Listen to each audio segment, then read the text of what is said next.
I was fortunate. I played with Ken Morrow and Mark Wells at Bowling Green my freshman year. They were seniors, and they'd moved on our sophomore year.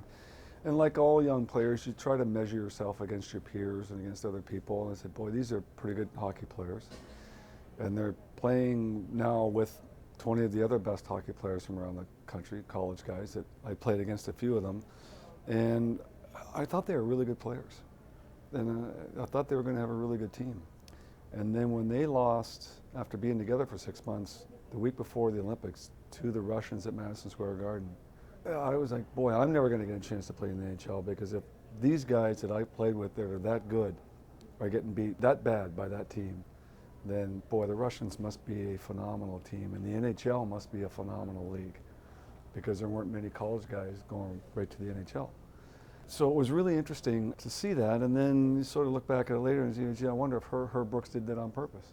Get spanked right before the Olympics. Maybe the Russians were overconfident.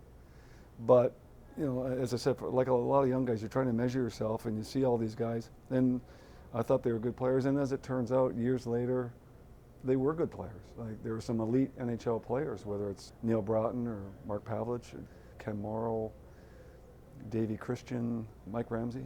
Those were great players. They were just young. I was playing for Bowling Green, and we were playing up in Marquette, Michigan, at Northern Michigan University. And they made the announcement up there, and you just got chills. It was really something.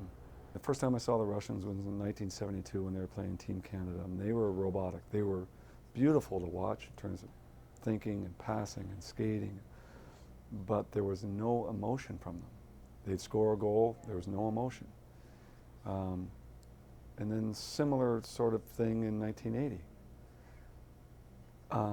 And now what's amazing is these Russian kids that have come to the NHL are full of emotion. You know, whether it's Ovechkin or Malkin or Kovalchuk, these guys, they express themselves. And they seem to be more enthusiastic than some of the American and Canadian players, to the point of maybe doing it too much. But things have changed for the better. You know, there was a story for everybody, it seemed. It affected a lot of people in different ways. I really think it was what put USA hockey on the map. Because right after that, all of a sudden, guys playing college hockey were getting far more opportunities to play in the NHL.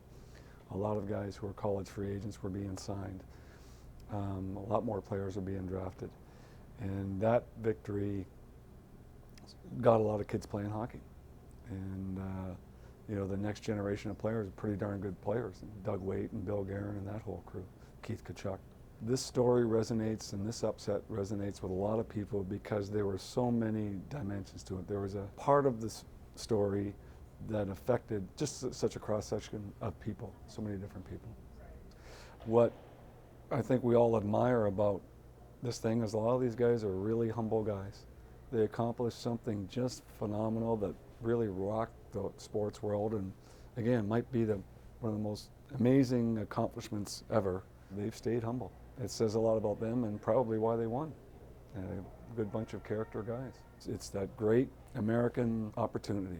If you work hard and give something everything you got, you just might prevail. You just, you know, you can change your life.